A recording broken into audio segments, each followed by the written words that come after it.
Mick, welcome to the Roadman Podcast. Thank you very much, Anthony, for having me on here today. Nice to be sitting down. Lovely to be sitting down Face here to face. in the studio here in Clontarf. I was chatting off air with you a little bit, Mick, and we were saying I had Paddy Houlihan in on the podcast before, and anyone doesn't know, Paddy, MMA fighter, came up with Conor McGregor, and he was sitting there and he was talking about the vision the boys had. When they were going to training, they'd be going in this beat up car, they'd hardly have money for petrol to get into training, but they'd have a vision that they were going to be UFC champions, even though they were going in a busted pumped out with no petrol into training.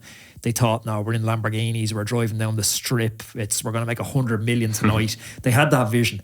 Do you ever think when you were running the backfield up in St. Paul's that you'd be one of the best Irish marathon runners of a generation, pulling on the green jersey, going to Olympics? I suppose a part of me had that dream, you know, and when you're young, and I was coming into the sport in my kind of mid-teens is kind of when I got into running, because I like yourself, I played a lot of soccer and played Gaelic football, and they were my main sports when I was younger. But the running kind of became, I think it was maybe I was in third or fourth year in secondary school that I realised, you know, I can actually start doing something at the running.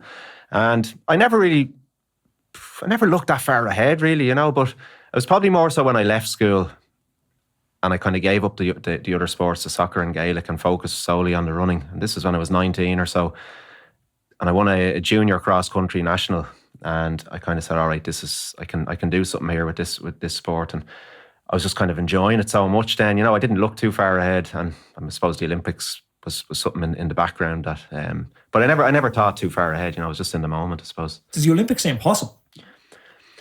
Well, I suppose Dick Hooper coached me since I was young, and he's 3-time Olympian in the marathon. And Dick always said to me, you know, your strength more than likely will lie in the endurance events, so the marathon, because I wouldn't have had the raw speed for the track, say the 5,000 or 10,000. So I kind of had that in the back of my mind, you know, yeah, maybe the marathon, I'll move up to it, and, you know, the Olympics is something that could be there. But yeah, I suppose it was in the back of my mind. But, you know, as I said, you're just kind of enjoying, like, cross country was my main thing in them days, and I said, give myself time before moving up to the marathon. And I suppose I was in that kind of thing where I didn't look too far ahead and just kind of enjoyed what I was doing in the present. But I would have had something inkling in my mind that I wanted to reach them heights. And when it came kind of, I suppose, when I think about myself, I had all these kind of weird inflection points. So, you know, we both went to the same school, went to St. Paul's, then you finish school, and that's one of those inflection points. Well, what do you do next? Do you go to college? Do you not go to college? How much of a role was running in your thought process there? Because I remember I was playing football at the time, and I was playing League of Ireland for Bohemians. And I remember coming home to my dad, Bohemians had offered me a contract to go full-time with them at U23. Yeah. And it was like, I can't remember how much it was, like €75 a week or 80 quid a week or something like that. And I thought I was a baller at this money. Yeah. And I went home to my dad, and he's saying like, oh, what's the plan for college? And I was like, no, I'm going to play football full-time. Yeah. And he's like, oh, cool, are you getting paid? And I was like, yeah, I'm getting paid 80 quid a week. And he's like, oh, you'll struggle to pay rent on that. And I was like, how do you mean rent? I live here. He's like, no, you live here if you're going to college. You don't live here if you're going to play football full time. So that was like a real inflection point for me, where my dad knew I wasn't making a career out of football, because at that point, you know, if you're not going to England, you're not making a career. But did you have those inflection points where you're like, oh, should I go to college, or should I focus on running, or should I get a job? Yeah, I suppose I was kind of like, running only kind of took off when I left school. So I was kind of didn't know what I was doing when did my leaving cert, you know, kind of just did enough kind of thing. I was never too studious, but I had enough to kind of get by. Like, I suppose I was a bit maybe lazy in that department, but I think I had too much fun in St. Paul's. You remember it there as well. The crack was mighty. So that's all a part of it. So when I left school, I actually did a year of horticulture down in Botanic Gardens, landscape garden. I kind of had a thing about landscape gardening, and, you know, I was into a bit of art and stuff, but it was a really full-on course, and I just wasn't really into it. So I did a year of that, but that's when I was really getting into my running. And I suppose I missed the boat for a scholarship to America. I think I had one offer because I was a year after leaving school. Now, I probably could have went over, but I managed to get into UCD doing sports management diploma. Through the running, through a few connections, helped me get in there because I didn't have certain points or whatever. And I didn't really know what I was just enjoying making breakthroughs in the running. So I wasn't really looking too far ahead. I suppose I was living at home at the time as well, and doing a bit of college, and, you know, running away. And yeah, I think I was working as well, actually, in the spar shop around the corner there. I remember, yeah. So I worked for a good few years there. So it's kind of combining all that. Like, and in running, unless you're really up the very high end, you're going to, to make a living. So it's kind of hard to make a living at running unless you're kind of international level and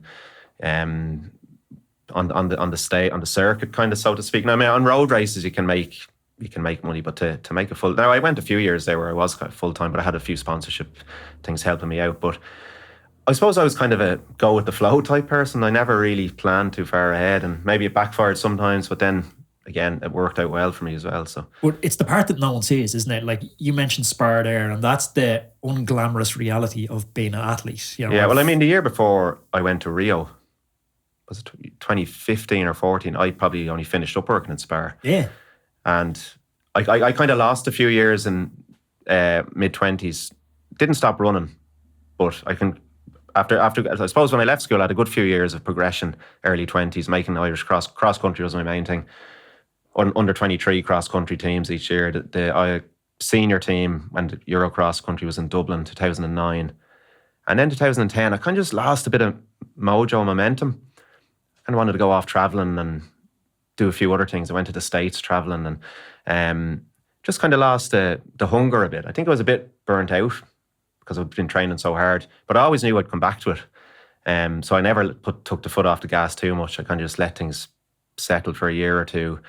And then when I came back, 2013, 14, I was working in spar, and then I started to make a lot of progression, and all of a sudden the Olympics started to come on the horizon. So then I just kind of stepped away from the part-time spar job and kind of went full-time at running. And but it is the reality being an athlete, isn't it? Where it's like people don't see this. People see especially in this culture we're in with Instagram, Twitter, TikTok, they're highlight reels. Yeah. No one sees the process. They only see the outcome. They see you at the Olympics. They see you at a World Championships. Yeah.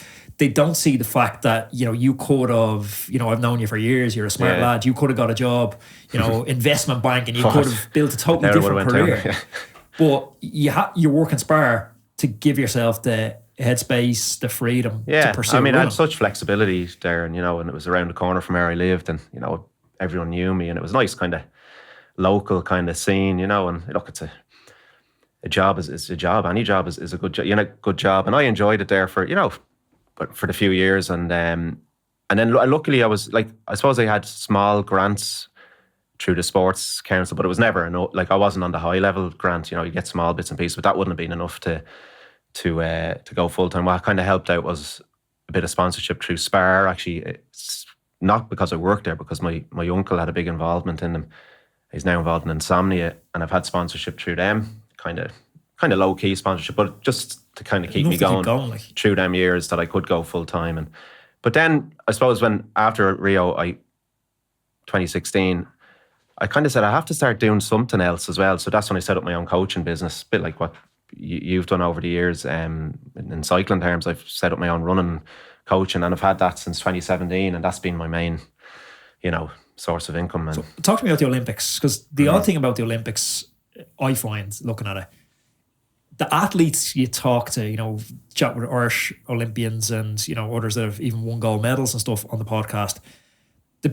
Unique thing about the Olympics is it's not really just a personal achievement. It's something tangible that your entire circle can be proud of. Like your parents, your wife, your coach, your training partners, your club. I think that's actually the magic of the Olympics. Yeah. I suppose it all kind of happened all of a sudden. I ran my first marathon in 2015 in Rotterdam because it was time to move up, and Dick Cooper was coaching me, and he said, look, let's give this a crack. And I was just slightly outside the qualifying time in that. Went to Berlin. What's the qualifying time back then? Well, it's come on so much now. You have to run a national record, nearly sub 209 to get to the Olympics. There's a ranking system as well, but they've cut the field in half, so it's so much tougher. So the time then I think was 2:17, which was very achievable for a good few of the Irish athletes. I got down to 2:15 in Berlin, and then I kind of went 2:14 high in Seville to back it up, because there was 4 of us in contention out for 3 spots, and it kind of went down to, there was a bit of controversy on the selection. It wasn't not on my part, but one of the guys actually took a case to the court of arbitration of sport. It always happens. But anyway, I'd cemented my place. I was racing regularly to show my form, and probably backfired in the end. I was kind of known as being fairly prolific racing on the roads. Even when I was in a marathon block, I'd be running 5 milers, 10Ks, 10 milers. I loved that. That was what I I did every 2 or 3 weeks. I'd go out and blast a race. And I suppose when I got to the Olympics then, I was a little bit burnt out and that affected my performance. But I felt to get there, I needed to show my form. And look, I probably overdid it a bit. Is that a bit of insecurity with your first Olympics? And you're trying to possibly, say, because there was this kind of uncertainty about the places. Now, I kind of knew I was there, but still I was just in such a rich vein of form as well.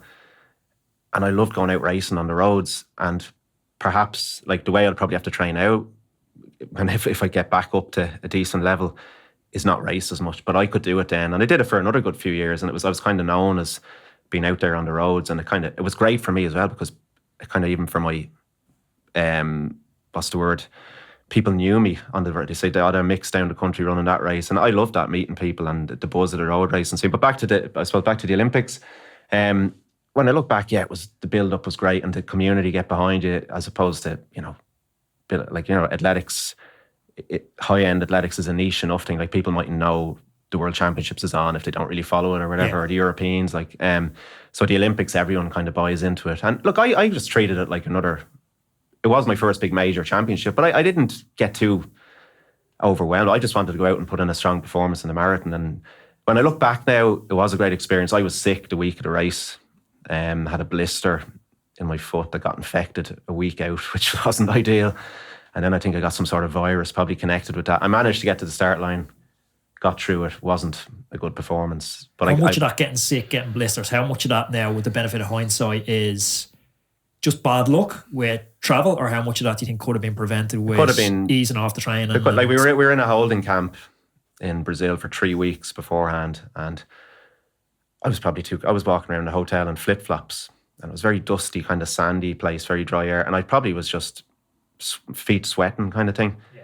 And you're going out running, there's sand and dust getting in. So I was probably, when you look back, a little bit careless, not professional enough in that regard. But look, when something like this can be a freak thing, a blister that kind of just all of a sudden you think it's okay, and then it's not looking great, and you have to get doctors looking at it. And it actually healed up for the marathon, but the damage was done. Like, I'd missed it wasn't that I'd missed training really, because the week out from marathon you're not doing very much, but my whole energy reserves are depleted. But I saw out the marathon, finished it, because my family had travelled down. My dad, and it was so my dad and my uncle and cousin had travelled down. My wife, Crona, we were only going out a few months then. She actually didn't come down. But I know in Raheny, the Watermill pub was packed with people watching.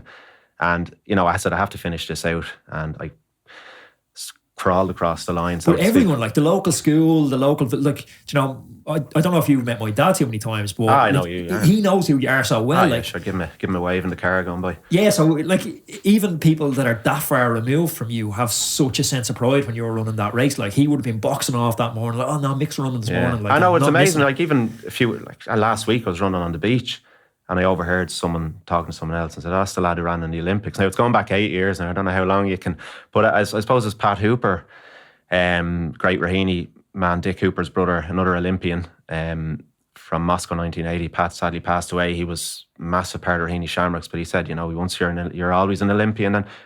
And or once an Olympian, always an Olympian. But I've never kind of been one to, to say I'm an Olympian. It's just, it is what it is. It's just another event. I know people have a special thing with it, but I was more happy with the year after the World Championships in London, when I kind of redeemed myself and finished 22nd in quite a strong field. And I actually got more joy from that. But when I look back now at the Olympics, it was a great experience, because at the time you think, I'll get to the next one. But sure, that didn't happen. And now it's like, it's so hard to get to the Olympics in the marathon. So yeah, but even circling back to that, it's like, so much of what happens in high performance sport, it's in the shadows. It's the local football manager going up and marking the pitch on a wet morning. It's the local running club putting out the cones. The unglamorous side. The unglamorous stuff you never see. And I think that Olympics, it gives those volunteers meaning to go forward. And even for a story for the rest of their lives, to say, I coached a lad who went to the Olympics. You can almost justify the Wednesday night where you're not at home with the wife, you're out putting the cones out because one of your lads got to the Olympics. Yeah, I know, it's absolutely. And it's because it means so much to the community. And I'm for my family, I suppose the main thing was my family and the club and then the community. And, I'm just glad that I did what I could in the event. And look, it's sport, you can't control everything as well. So, but it was a great experience, and it means, like, I suppose for my 2 children are only 1 and 4 now, but like of kit or memorabilia from it. I said, better keep that stuff for them when they're a bit older to see it, and sure, maybe one of them might follow in my footsteps or something. But isn't it a weird thing where you're saying there, like you went to the Olympics and you think, oh, well, there's going to be another one. Like I've had this experience as well where my best day on the bike, but you it's probably in the past, but at the time you don't realise that's your best ever day. I'm only coming into my prime. And then I suppose what happened was COVID came and delayed the Olympics a year, and then sure, look, I can go into all my recent years, but you kind of think at the time, I'll come back and redeem myself in 4 years or whatever, but like that's not the way sport works or life, in general. Did you suffer at all after the Olympics with any mental health stuff? I read a statistic that 85% of Olympians suffer from some form of depression post games. I know in stage races we call it the post stage race blues, but that's just a soft way of saying I'm mildly depressed. Yeah, I was a bit down because I didn't perform, but to be honest, I don't think I went away to California on a holiday for 2 weeks with Corona, and we were only going out a few months, so it's kind of, that was a good feeling at the time, So I think I was switched off from running for maybe a month, which I needed to. But I knew that I was coming into I knew that I was building in my running career, so I wasn't really I was looking forward to push on. There was cross country was coming, then there was the World Championships and the marathon the following year. So I was didn't dwell on it too much, I just wanted to say, right, that's that done and move on, because I felt I was coming into stronger vein of form. And I don't think I didn't put so much focus on the Olympics that this is it, to be all and end all, because I kind of knew this was only, all going well, was going to be the start of a few good years of progression. So, I mean, look, like anything, you get a bit down but I think when I got on a holiday in California and forgot about running, I was grand, Do you reckon looking back you should have enjoyed it more? Yeah, I suppose at the time I enjoyed being over there, and like with some good friends, good crack with the crew over there. And I suppose just the week of the race, getting sick and all that wasn't pleasant. And you're in the Olympic Village and you're getting your blister dressed every day, and you're kind of like, all right, 6 days, 5 days now, and you're kind of, I couldn't stomach the food then either because I was feeling sick, and everything was, you're way away from home. And I suppose at that thing you're like, geez, I probably didn't enjoy the Olympic Village side of it too much. You could have done it being single for the Olympic Village. Well, yeah, I've heard all that. But that was a no-go, obviously. But the one thing I wanted in the Olympic Village, because I had this bit of a virus related to the blister, I presume, it was probably about 3 or 4 days before the marathon. There's a McDonald's in the Olympic Village, but it was always packed because people, when they finished their event, had this thing they were going to go to McDonald's. But I was craving like a strawberry milkshake or something. When you have a sickness, there's something you wanted, and I could never. Anytime I'd walk down to it, there was just a massive queue. I said, forget it, But Usain Bolt queuing for a strawberry milkshake. He probably would have been there anyway on the chicken nuggets or whatever. But yeah, look, it was when you look back, it is, at the time you're so in focus on what you're doing, you kind of don't really. But then, and I look at the pictures back or whatever, and hopefully be able to tell my children about it and when they're a bit older. But yeah, look, it was a good experience to have. And but as I said, I always said, like, the World Championships is coming. There's the European Championships as well. So that's the great thing, like in cycling as well. There's always something coming down the line. You can, feel a bit down for a bit and then you move on. Don't dwell on things. And I think that's also why we don't enjoy those moments enough. Like even the biggest races I've won. Like I remember winning stage 3 of Rossmoon, which I used to train all winter specifically for this stage. Like it's the Queen stage. I loved it so much. There's so much romance and glamour around it. I remember getting texts off previous winners and Olympians going like, welcome to the club after I won it. Where is that stage? It's down in Kerry in Waterville. Oh, yeah. And it was one I targeted for years, and all my training partners, we'd work towards this one. And then I won that stage, and instantly my mind moved to, well, I got to win tomorrow's stage 4. And I got second on the stage the next day. And I remember driving home with my girlfriend at the time, and I was like sulking going home because I got second on the last stage. Well, that's the nature of the high-end sport as well, or any sport. You kind of want more. You feel there's more there, and you're going to push again, and it's hard to settle and be happy with something, because you want. But do you think that's something that like just athletes have? I don't know if that's normal. It's probably in other walks of life, as well, like in business or in different things. People, it's a human condition. You're not happy with what you have sometimes, and I think that's where you have to get back to. I suppose that's where mindfulness even comes in, or being in the present as best you can, as opposed to always thinking, right, have to do this next one now is coming. But like, I suppose when you're in a high end level of sport, you can't really rest on your laurels too much either. I know that a great thing with having Dick Cooper as my coach, he never got too over the top with celebrations and stuff. It's like, Yeah. right, you've done that. Let's push on, you know. And you need it. There's a balance of that, you know. You have to enjoy the moments, obviously, but you can't get too carried away with the, you know, successes, and then, you know, the lads are training and you're getting a bit too blasé about it or whatever because you've won something. So I suppose that's the nature of it. You want to keep yourself moving, but there's a balance, I think, two sides to that. When I look at your success, there's multiple different factors at play. You're super talented, you've worked super hard. You've also, I don't know if it's accidental or quite well engineered, a really good infrastructure and community for success around you. Like you've mentioned Dick Cooper, like he's won Dublin City Marathon, been to the Olympics. Without people like that in your corner, maybe you don't even realise it's possible to get to the Olympics. And I've also seen your dad I've ridden past you in the Phoenix Park, and on the bike. Yeah. Your dad be on the bike handing you bottles and pissing wet weather. I know. Yeah. You know, 70 now. How important is that, having that infrastructure for success? It's a massive part. Like, and I do appreciate all the help I've had. Like, and I suppose my dad has been probably the main, you know, because he's up there. In recent years more so as well, I've done a lot of my training on my own, and it's like, right, we're up to Phoenix Park on a Monday morning or something because it's quiet. I'll drive up, and this is when I'm doing my long run or whatever. He'll cycle up here from Clontarf, and then he'll be up there, and I'll hand him the drinks bottles, and we have our few little spots in the park where I know he'll be.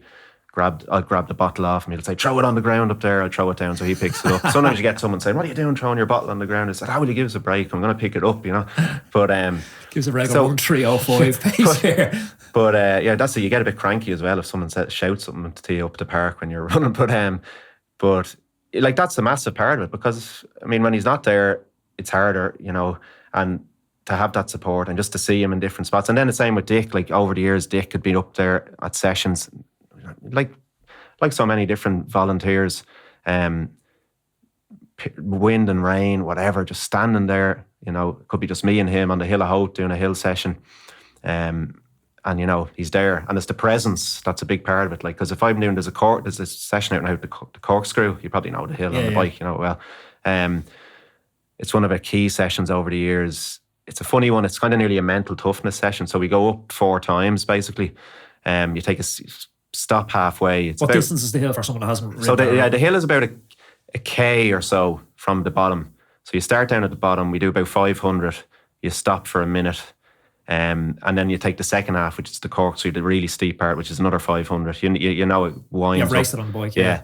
And then we jog all the way back down, recovery, about 5 minutes, and you do 4 times. Now, it's not actually that much. It's just the mental toughness of it.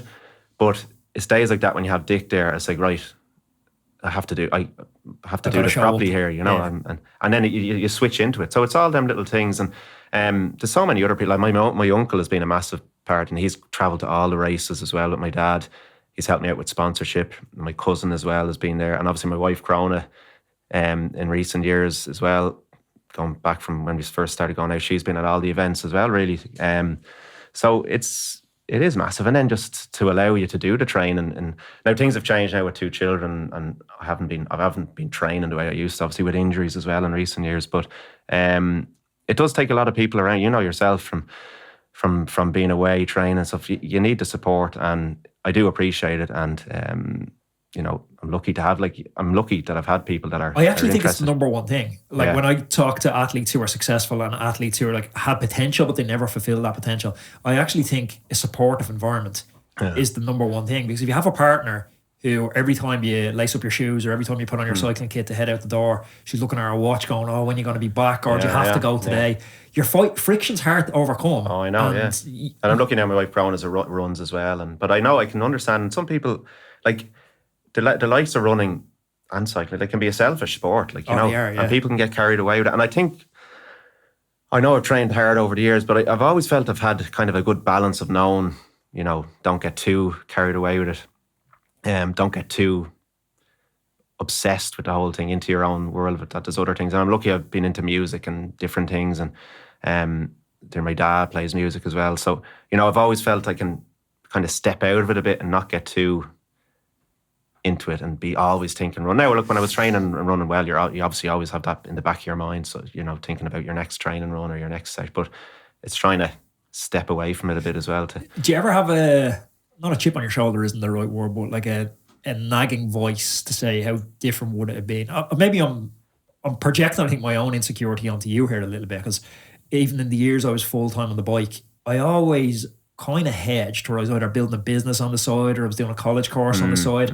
Cycling was never fully my identity. So when I had a bad race or I had a bad season, it wasn't like, oh, my life is shit. It was just like, oh, well, that aspect of my life isn't going super well. I have all these other aspects.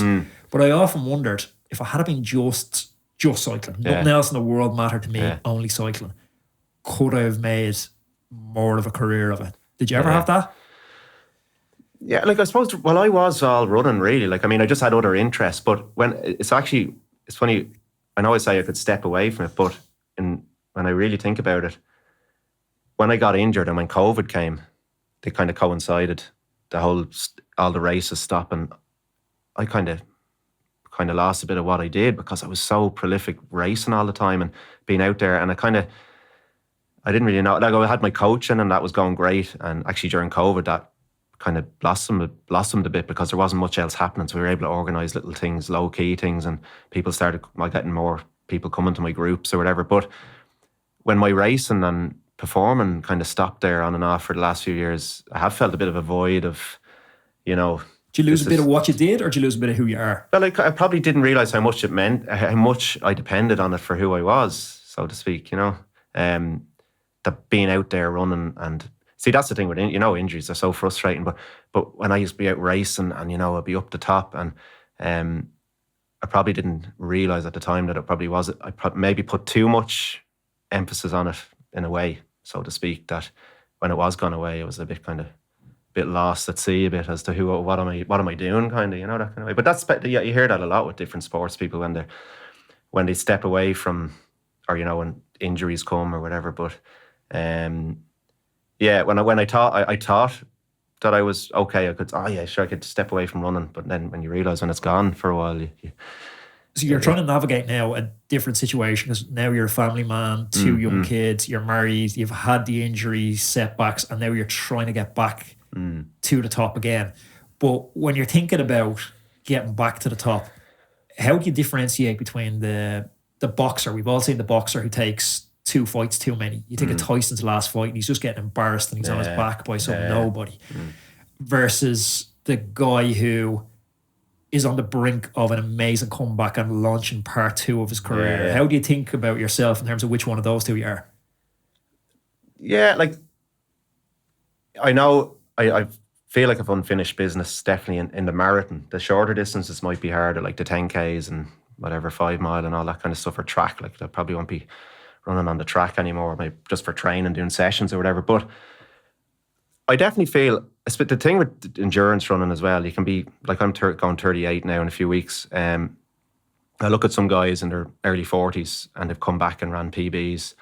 They've had bad injuries. There's an English athlete, Chris Thompson, who's had a lot of years of bad injuries, and he came back and ran a 2:11 PB at 42. So it is possible. And I looked at Fionnuala McCormack in the Euro cross country last week, and she's 39 and she has 3 children now. I have no excuse. I'm not a mother. I'm but she ran Olympic qualifying time in the marathon, and then a week later ran the European cross country, finished 4th. Now that's exceptional. Like, I don't think there's any people who could do that. But I do look and see that it is possible to come back. I haven't let myself, like, I haven't stopped running. I've been kind of stop-start over the last few years. Obviously, there wasn't much happening during COVID. I won the Belfast Marathon, it was the national championships in 2022 or 2021. I remember seeing you the day before that. I'm not sure if you remember this. I seen you at the coffee shop across the road, maybe the day before or 2-3 days before. And I was like, oh, Mickey, down much? And you're like, a little bit, not a whole pile, a real modest down key as you always are. It was definitely a lower key marathon. Like, I wasn't at the highest level, but still, I was able to get a win there, which is a rare to actually win a marathon. Because I flicked on the RT News then 2 days later, and I thought, Michael Clohisey won the Belfast City Marathon. It was the only one that went ahead pretty much that year in Ireland. Anyway, because of COVID, they managed to get it across the line. So, but I had a few little bits like that, and then I won a national 10K last summer before last, in the Phoenix Park, and a 10 mile. But I'd have run in slower times and stuff. But I had been stop-start with injuries, kind of chronic injuries that just kept. Eventually, I think I'm over them now. I've had some small little niggles lately that have just been hindering me. But when that happens, then you lose your momentum, your mojo, confidence starts to go. You can get a bit casual, lifestyle, Whereas in the past I'd be like, right, I have a hard session coming up, I'd be in bed early, but now you're like, I can just go out for a run, I can stay up a bit later or whatever. And then I suppose with two young children, things are different as well. But I know to get back I can, but it'll be a mindset thing more than anything, and it'll be a discipline thing. But once I get that kind of momentum again and get back enjoying it, I feel I can push back and give it another shot. But it will take a lot of work, and who knows, like, I'll have to train a lot smarter now with the injuries. Won't be able to do the training I used to do, but do it slightly differently. So I'll have to have a lot of thinking and planning on how to get myself back. But the main thing will be hard work and discipline. You know what I think around that, which I've heard many podcast guests talking about this, and from the outside looking in, if you do your 100 mile a week or whatever I know Dick Cooper's big on 100 mile a week. You do your 100 mile a week. From the outside looking in, it's like if someone looks at your training diary and says, okay, Mick done his 100. But there's different ways to do that 100. Because you, as an athlete, you make promises to yourself. You say, I'm going to go to bed at this time because it's going to help my session tomorrow. Yeah. And then you don't go to bed at that time. Or I'm going to eat this meal because it's going to help my recovery. And then you don't eat that meal. Or I'm going to stretch because I need to be loose for tomorrow, and you don't stretch. When you break those promises to yourself, that puts you in a different mindset than when you set those promises and you keep those promises. Absolutely. And no one sees those, only you. I know. And then you're the one who knows yourself. You're lying to yourself, or, you're saying like, or having that extra craft beer or whatever it is, So it's committing to, and it will take work to get back into that mindset. I'm not far off it. And I think the thing when you're running half injured, you're frustrated. But when you get back, like the last few days, I felt a lot better. And like, all right, I've missed this so much. Just this feeling of being free. Like you're just going out for a spin on the bike. I've just been running easy, but just running down Dollymount Strand up to St. Anne's on the coast. Just like, I just miss this feeling of running without having a niggle. Because when you're like on the bike, but when you're running sore, it's so frustrating. Now, look, there's worse things obviously in the world, but if you go for a run and you're hobbling and you just kind of want the run to end, but you realise then when you're injury free, just that simplicity of just going out. And that's what I'm doing at the moment. I've kind of put off saying, right, try and get a race in now in a few weeks, because I know if I put myself under that pressure, like I'll probably just annoy myself by underperforming because I haven't done enough training of late. So it's going to be a kind of a longer process, and I think I just need to be patient in that regard. I want to make this a little bit tangible, Mick, for people listening that want to improve their running, whether it's for a little bit of cross training or they're currently a runner and they just want to get faster. Like, how do you think about somebody approaching their first marathon? Like, how do they start to build a training plan? Like, is like for cycling anyway, let me tell you how I would approach it and see if it's similar. So for cycling, I always use this analogy to GPS, where if someone comes into me and is like, hey, I want to do the Ross Tour of Ireland. It's like, okay, cool. Let's assess where you are right now. Like the GPS needs to know where are you right now, and it needs to know where you're going. And once I have that, where you are and where you're going, then I can start to plot the journey. How do you sort of conceptualize that idea if someone comes to you and says, hey, I want to do a marathon? Well, it's very similar to that as well. You have to know where they're at, of course, what they've done in the past, is obviously if it's their first marathon, what kind of base of running have they behind them? How many years have they been running? Are they gone straight in from not running? And I suppose it depends on the time frame they're looking at. Like, there is an element of people maybe feeling pressure, I'm going to run a marathon, and they've just jumped straight in, and, maybe they just want to complete the marathon. They don't care what they do in it or whatever. But I think if you want to do yourself, if you're looking for a performance or to do, if you have a target, like a time or whatever, it's a patient thing, and it's not jumping in too soon. So I would always think, get a few years of 10 miles, half marathons, or, a year or two maybe. It depends on what the person's looking for. If someone's looking to say, I want to run this time, and they haven't done anything, I would be of the longer term, get shorter distance under your belt, do your park runs every week or whatever it may be, build gradually, and then be ready for a marathon. It's a hard one to jump into running. It is, and that's why it's such a gradual thing. I think that's what the park run around the country and has been brilliant for people. Like, say, for my coaching group, there's people that would never really ran, and they started doing the park runs, which is 5K, which is very manageable for people, of all levels. And then they've come down to my sessions, and then all of a sudden they're doing some of the longer races. And it is a gradual thing. So I think with a marathon, you have to be careful not to jump in too quick. And it all depends on the person's level, where they're at. But I would think, if, like anything, if you want to do it well and enjoy it, to give it time. So say, it does depend on where you're at. But like say it's Dublin Marathon's next October and people now, at this December, like that's plenty of time to build. So it'd be just a very gradual thing. And I suppose it's an individual thing as well then. So, you know, you can't just say this certain distance, this far out for everyone. Template plans don't work for running. They can be a rough guide, I think, you know, but everyone's slightly different. I think you can't be too rigid either with plans like that. You know, you see these plans everywhere and they're good to follow. They have the idea is right, but just because it says do, whether it's 30k or whatever, 20 odd miles, certain week out, and you're not feeling well and you feel you have to do it. Like, people need to be flexible in that regard, but they are good to follow, and they all come from, a lot of the stuff comes from the same kind of thought idea, you know. And my training approach for my own running and coaching, as I was saying earlier to you, like it's kind of a simple old school approach, and a lot of it's going off feel. You know, I know these days we've so much technology, you know, I'm sure in cycling there's so much stuff, you know, all your stats and everything. And it's the same in running with the watches and everything, and heart rates, lactates. And these are all beneficial. I'm absolutely, you know, I think there's so much benefits from all this stuff. But there's an element of running off feel that's been lost, you know, of just going out on your easy days and just running and saying, look, just put the watch on stop start or whatever, you know, just to get your time, or if you know your loop or distance or whatever. But there's just too much reliance on everything has to be paced and I suppose it can be beneficial for not overtraining as well, but I've always learned off feel, and I think if people can get that intuitiveness to their running, they'll run better, because you're more relaxed if you know yourself on the bike as well. Like, I mean, if you're too bogged down about all the paces all the time, and so the way we trained was we trained hard, and then you recovered, and it mightn't be the most scientific approach, but it worked as well, you know, and it worked mentally for how to race.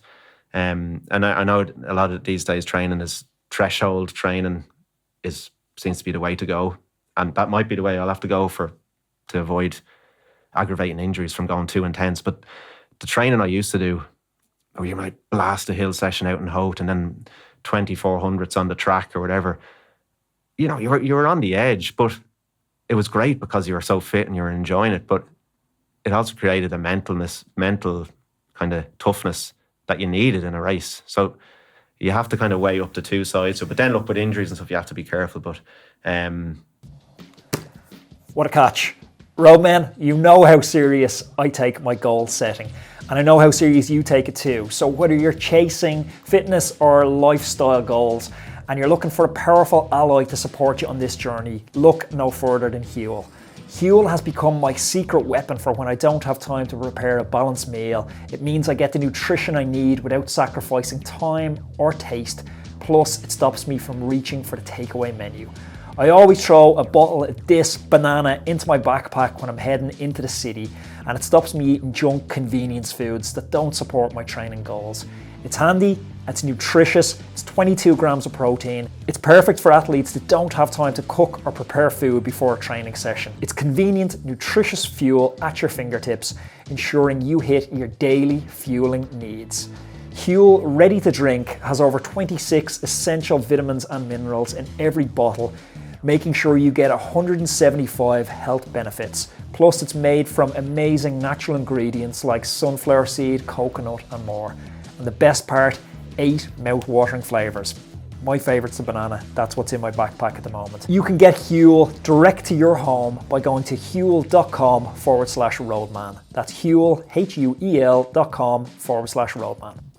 What I found with running, transitioning from cycling to doing a little bit of running in the off season is, you know, I have the Garmin watch on, even subjective feel. Like, I'm very big like you on feel. I think athletes go on this journey where you start off and you only have feel, and then we start getting into it a little more, and we start thinking we need gadgets, we need to go and get lactates done, which I'd one of the best triathlon coaches in the world. Actually, I'd even park the word triathlon there. One of the best coaches, full stop, in the world, Olaf Alexander Boo on the podcast, and absolute genius. He's one of these guys that comes along and just moves the sport, you know, not 1%, he moves it 20%. And talking to him about lactates, because Gustav Eden and Blumenfeld are very famous for their lactates.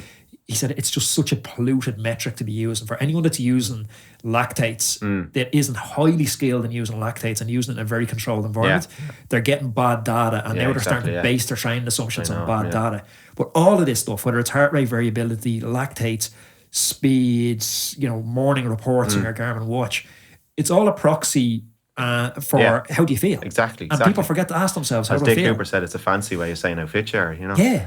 But like, there's nothing wrong, and I can see the benefits as well, and people might need them tools. But like, say for example, sometimes in my training, I could be doing a long run up to Phoenix Park, wherever it is, and I might aim for, so I could say I'm going in mile pace, 5:30 mile pace or something average. But then the next day, I'll be going out for 8 to 10 miles or something, say. But I'll be running 7:30 mile pace. Like, it'd be 2 minutes slower. And then, I could run with anyone at different level. I could slow it right back. So it's having that variability in your training, knowing how to run easy with being disciplined to do it, not have to feel like you. And I suppose that's with Strava and the likes of that, where I see it where people are watching what they're doing and they have to explain every run. And then they're like, geez, I'm running very slow here. That's the bit discipline, is to be able to do that. To hit the hard days hard, and then the easy days. It's a discipline, but confidence as well. Confidence to do it, but that's like, so like Strava's brilliant for a community. People get encouragement. Absolutely, it's brilliant. But I think people can fall in the trap of everyone's watching them all the time, and they feel they have to, as I said, explain it and run fast every day, so to speak. And that's the danger. Like, and I've fallen into traps of running hard every day as well, especially coming back from injuries. You think, I need to go out and pick it up, but then. At the moment, I'm just approaching it. I'm just going to run easy for a while. And it can be a little bit boring as well, because I feel there's a part of me wants to just let loose and just pick up the pace, but I know I just need to be careful. So it's all learning. It's like anything, you learn all the way. And it's trial and error a lot with running as well. And there's so many different approaches. There's so much information out there, but a lot of it is all coming from the same thing. And it's about, I suppose my thing is about simplifying it back down. And I think you enjoy it more when you've simplified it back to what it really is. So I suppose I'm coming in quite aerobically fit from being on the bike. Yeah, absolutely. But what I found is I'm getting out and I'm doing a 10k run and my heart rate's quite low. It's like zone 1, zone 2 for what it would be on the bike. I'm running along at 120 beats. I actually can't go any fast. It's like my tendons aren't used to that repetitive motion. Different. So aerobically, I could push on, and the Garmin watch gives you all these mad predictions of times you can run a 5k. And I was like, I can't do a 5k at that time. If I do, I'll be in a wheelchair tomorrow. Like, my tendons aren't able. How long does it take you to adapt to the strain of just hitting the ground? Yeah, I suppose where you're coming from, you've had a lot of years now on the bike, haven't you? And, yeah, probably 10 plus years. And the intensity of your training as well. So it's probably hard to, it's a total different type of movement, isn't it? Like, I wouldn't, like, I suppose I've done a bit on the bike just for when injured, nothing like what you would be doing, but just spins around. And I went up the hills a few times, and I actually thought, my fitness isn't too bad. But then when I got back running, I realised I'd actually lost a lot of my running fitness. And it comes back then, but it's just a total different kind of mechanism. Like, I wouldn't know that the science behind it, but a lot of running is conditioning. Like on the bike, it's just doing all that easy stuff and getting your body used to it. And it probably takes a good bit of time to... Because, I suppose when I think back, I was running in my teens. I used to run up to football train and run back, and it's just this constant, and your body just adapts to it. So, it may be because you've been on the bike for so long that your whole gait and everything might be slightly different. You probably it feels awkward, does it? Or it's definitely a foreign move. And you're coming from a high end, you're from elite cycling. I know there's maybe some people, triathletes and all, because they're doing it all the time, they're mixing up the two. But I suppose you went a lot of years where you probably wouldn't have ran at all. Yeah, and what you're seeing in cycling a lot now is you're seeing top cyclists. I actually done a podcast on this not too long ago. You're seeing top cyclists, which I know for a fact they're in the shadows training, running. They're doing proper structured running training, but then they're coming back and they're posting a Strava file, and it looks like, they've just jumped from bike season into doing this run. Yeah. Tom Pitcock posted a 5k. I'm not sure if you've seen this. 13:48 for a 5k. Serious. And he just, the caption is like, he did that in a race, was it? No, him out for the run. So he posted this 13:48. Decided to do a 5k.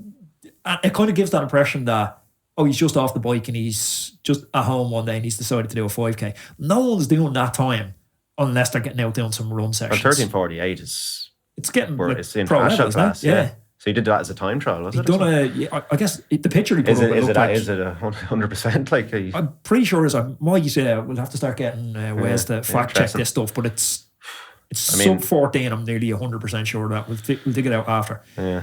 But I was looking at it and I sent it on to some few friends who are runners and they're like, no, that's international level. Like that's, it is. That's good running. He didn't do that. Like he wasn't sitting on the couch and said, I'll jump out and do a 5K. He's just got incredible natural reserves. Well, look, he's one of the best athletes in the world in cycling, so but still to get that crossover, it's... And then you see club cyclists kind of going out and thinking, I can just jump in and do a 5K full gas, but you don't see that build up that was probably done in the shadows by Pickoff. I think you need to be doing a good bit of running behind the scenes because it's just such a different ball game. The change of muscles and the whole movement, isn't it? But what's the common injuries people are picking up? Oh, well, I suppose you're always going to have a lot of knee injuries and impact injuries, hips, strains, and the tendons and the what I've had. My injuries have been, I've had osteitis pubis. What's that? Which is basically all around the pubic symphysis area and the groin. I had micro tears in my abductor tendon. So this is kind of chronic. It's just overuse. It's just like from a grinding all the time. And I suppose in the bike, you're probably spared of a lot of this stuff because I know there's other injuries. Until you get the big ones. You get none until you get the big ones from a crash. But it's all just overuse stuff. So I had that on and off for 2 years, 3 years maybe. I think I've finally got it at bay. But what actually fixed it was just doing the simple exercises that I was told to do 3 years ago. I went to a few different people. I got a cortisone injection, which settled it, but it didn't fix it. Just masked it for a while. And I knew even when I got it, I felt it no pain, but I wasn't still running free enough.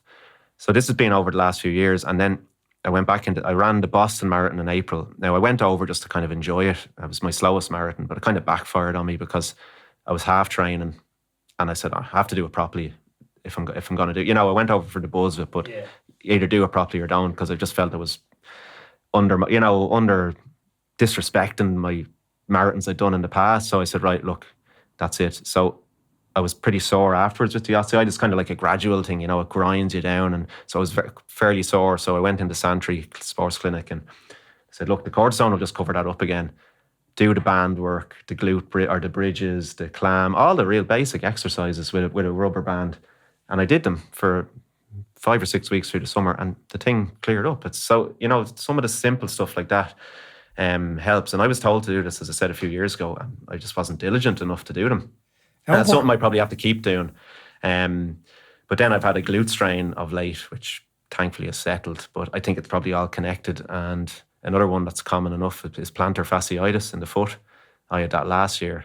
And that's one that can kind of come and go. It can be a hard one to treat, but there's so many different running injuries. But I think what I always encourage for people, especially if they're coming new to running, obviously as well, is get a good pair of runners, obviously. Maybe go into a running shop, get a gait analysis to see what way your stride is, if you need more support. And don't run the runners into the ground, so to speak, where they're falling apart.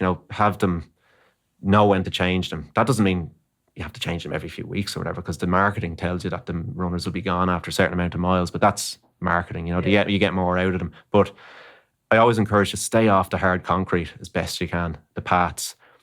Get onto either grass, trail, or tarmac. Tarmac is fine because it's a bit more bounce. I do a lot of my sessions, road stuff on tarmac, like your black tarmac. But say the concrete paths, there's no return on them. And you see people running around and there's the little ups and downs as well. And that's where I think you're more likely to pick up.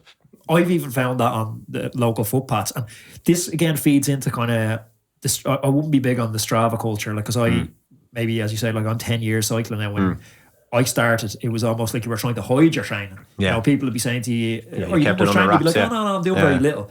And you're just back from altitude camp and you haven't eaten in 3 weeks. You're like about to fall over. Your hemocrit's so high. And you're like, no, I'm doing nothing. But now everyone's like trying to pretend they're training more than they are with Strava. Yeah. But so I'm still kind of maybe hiding the Strava stuff a little bit. But I found even on the Garmin watch where I'm chasing an average pace and I'm coming up close to the house and I'm still running hard on these footpaths that are kind of undulating, and I can even see, especially when it's getting dark, very easy to misplace a stride absolutely, there. But it's just the impact as well there. Like what I would say, if you're coming back from the park, if you're out on the coast or whatever, like ease it up coming back up the road. Just jog it home when you get onto the footpaths, as opposed to pounding it back down, because then at least you're giving your legs a little bit of a flush out then as well, as opposed to just belting it up to the door and then the blood pooling up and stiffening up. So with runners, there's a weird thing in cycling where marketing, I think, is totally detached. And this is going to be quite maybe controversial for people listening to this. Marketing is totally detached from the reality of actually cycling. Where if you go into the local bike shop, they have these terms like a climbing bike, like a aero bike. Now, like the reality is, there's no such thing as a climbing bike. There's no such thing as an aero bike. These are marketing terms they have invented. Like a climbing bike is you put a light rider who can go uphill well on any bike, and it's a climbing bike. Yeah. So there's marginal differences in these bikes, but they've built it into this industry where you see people coming out on our club run and they get dropped going on a slight uphill and they're like, oh, I'm not on my climbing bike today. And it's like, hold on, I'm on my mountain bike or I'm on my gravel bike. Like, I'm not even meant to be on the road. Is it the same in running? Like, do you get running shoes? I know we're into this era now of these super shoes and, you know, because I was looking at a brand On. They're coming. You know what? There was quite just popular, yeah. so overwhelming with how many choices there was. So I was just like, it probably is if you're coming into it new. There's so much now. Like I kind of was just knew the basic kind of shoes. Like I kind of wore Nike a lot. Nike Pegasus are the training shoe, just a reliable trainer. And then the racing shoes, obviously in the last few years, the super shoe started with the Nike 4% with the carbon plate. That's for racing now. So when you wouldn't wear them in your training. Now some people are wearing them all the time. Why wouldn't you wear them training? They were designed for a racing shoe. They're lighter. So your training shoes should be slightly heavier because you're running more miles. You're getting more support from them. And then when you come to racing, you should feel a bounce and it's like putting on what's the word? Like, because they're your racing shoe, they make you propel you forward more. So to speak. Like, I know there's actual... mentally, it's like your racing shoes for racing. I'm trying to think, is this like training wheels and race wheels for cyclists? Yeah, probably similar. But it's nearly like a psychological thing, a placebo thing, that your racing shoe is kept for racing and then it's going to give you that extra bit of, you put them on, they feel great and you feel so light wearing them, as opposed to when you're running with your trainers, you feel a bit heavier, when you're doing your easy runs. So, but in the old, before the super shoe, we called them flats, racing flats they were called. So they were minimal amount of cushioning in them. They were so light. So you kind of kept them up. You'd wear them for your hard sessions on the track. You might have a couple of pairs on the go and you'd have a fresh pair, especially for a marathon. I always had a fresh pair, like a new pair. But you'd stick to the same model.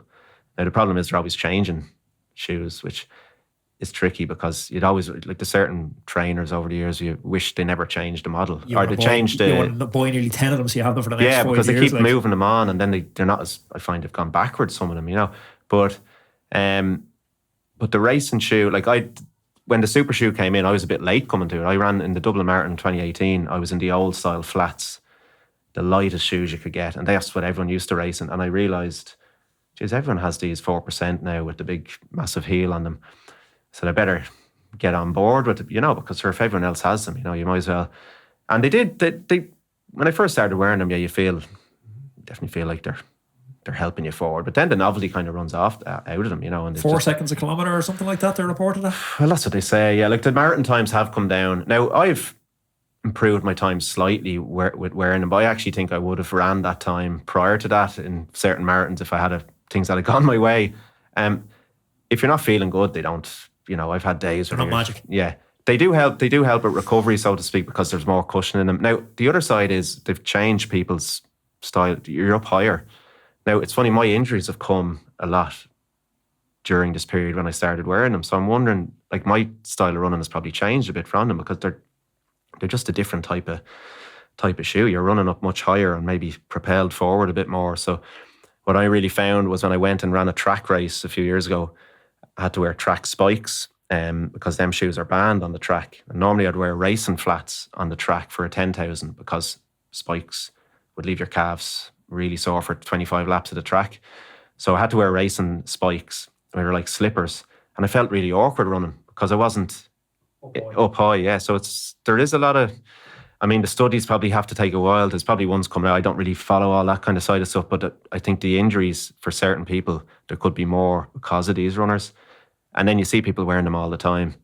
And I don't think it's good I think you should go back to wearing just the normal trainer, your stability trainer or your neutral cushion trainer. It is probably a minefield for people coming in first, all the different runners, but it'd be like me going into the bike scene. I wouldn't know what stuff to, Yeah, you get caught with the marketing. But there is so much and all the brands are competing against each other, so it's finding what works for you and then maybe trying to stick with it as best you can. And chopping and changing. Looking ahead, I know you've said you've been pretty old school and you've been working off feel and you haven't really embraced lactates and heart rate.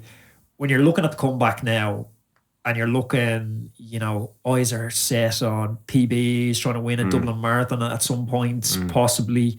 Maybe it's a stretch, I don't know your thoughts on it, but do you need to embrace the way sport has gone where it's just uber professional? Do you need to be going and doing long altitude camps now? Do you need to be getting into lactates, embracing the 4% runners, just looking for marginal gains? Even I look at the singlets you guys use, and could they be more aero? They're starting to get more aero. Definitely could be better fueling, can you start hitting 120, 140 grams of carbs an hour?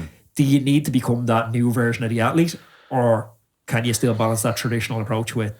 I think I can get a balance. I mean, if I just get back to more structure, and I have always had a sensible enough approach with food and recovery and stuff. But I suppose in recent years with the two children as well, you kind of just, a lot of it just goes out the window, and that's why probably the injuries are there as well, because you're not recovering properly.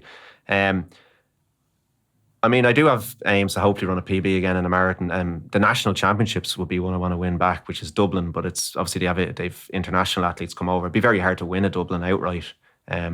But I feel I could be up there. Now, it might be a year or a couple of years down the line before I get back up there. And it's going to take a consistent period. Like, consistency is the key in running. But I don't, I've been on camps over the years and altitude, and I mean, I can't really do that now with a young family, just go off. And I don't really want to, I'm happy maybe to go down to Portugal on and off and do a bit of training in the heat. Even a week or two, just freshens the mind up. But I think with where I'm at, I can get, I'm not going to go breaking records, but I can improve my times and, get back up there nationally, winning races. You break the Irish record? I think that's out of reach. Was it 2:09? 2:09, Stephen Scullion. That would be, if I'm 2:13 is my time, and I feel I should have had a 2:11 or 12. I still feel I could get down there. It's going to be hard.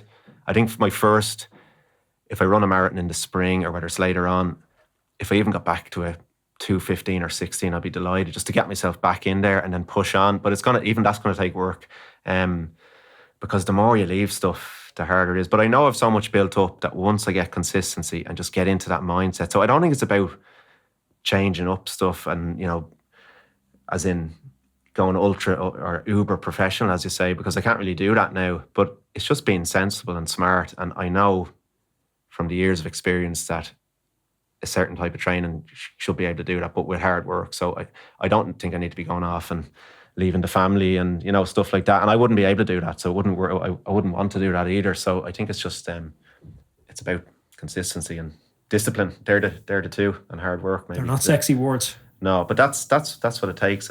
But the thing is, yourself, when you're running well or cycling well or whatever it may be, and the stuff becomes second nature to you. You can go out and do a session, and it's just might be a little bit daunting, but you're just so in the zone and you're fit, and you just do it. I always think momentum goes both ways. When you're good momentum with training, it just seems automatic. You lay out your kit the night before you get out the next morning. You don't even think about it. You just go. I never get up in the morning and thought about and think I'm 2:30 tomorrow to brush my teeth, and that's the way training becomes. It's just automatic. You just do it. You recover. You're into your rhythm. But momentum goes the other way as well. At least I know, and that's what's happened with me as well. And I think that's part of the cycles and the roller coaster of sport. And you have to embrace them sides of it as well. And I suppose you learn more, even from a coaching perspective. You learn so much more from the times when you're not on the up, but you're on the down. And I had a lot of years where I thought, geez, I'm not going to get injured. I went from, after taking a bit of a break from 2013 basically to 2019-20, I pretty much went straight through just racing and training. Had maybe a month injury of tendonitis in my hip. I thought that was a long injury. 2 weeks IT band. They were the only injuries I had, and I just had such momentum, and it was just coming so easy to me. And you could, even when my son Paul was born, the first few months I ran a PB in every race, from 4 mile, 5 mile, 10 mile, and then marathon as well. And it was just, but it was nearly effortless, and it's I suppose you have to enjoy them times when you have them, but I suppose that brings you back to the simplicity of it as well, and just being able to get into that zone, so to speak. And but yeah, that's the nature of sport, is up and down. And it's how you come back from the falls, like, you know, yourself is well, you've had a few falls, but you know, they're the real challenges of it. And if you're to come back in here, Mick, next year, and we're doing another podcast, what would have to happen between now and then for you to go, oh, you wouldn't believe the year I had, absolutely beyond my wildest dreams? Obviously, you know, winning world championships and stuff, they're not. No, that's you know, it's not going to happen. But what's within reality? What's a stretch great year for you? Well, if we came in here this time next year and I'd got myself back up at national level and maybe won the national championships in Dublin in the marathon, or even be on the podium again in the nationals, got close to my PB in the marathon again. That might be further down the line, I think, of getting back up to that level. But if I would be delighted to be back up there, kind of in the mix, and maybe on some of the road races around the country, you know, 10 milers and stuff, getting back out trying to win a few. And I think when I go back, I just want to get back enjoying the whole thing, and there'd be no pressure to, you know, really make international teams and things, you know. But, you know, you never know in this sport, or, you know, what could happen down the line if I got a few years of progression again. But it's all very well sitting here saying that, you know, I have to get out and do it. But I will. It's coming, you know, and I feel it in there. And I mean, once the injuries are kept at bay as well, that's the key to it as well. Sure, we'll do a podcast next year and we'll check in where you've been. Check in, yeah. Well, hopefully now the pressure's on me now to go out and get it done. So yeah, we'll keep our word with that. Mick, thanks for chatting. Thanks, Sandra, for having me. Appreciate it. Everybody, thanks for tuning in to today's interview. If you like this interview, I'm going to put another interview up here, which I know you're really going to enjoy. And please click on that subscribe button. Talk to you soon.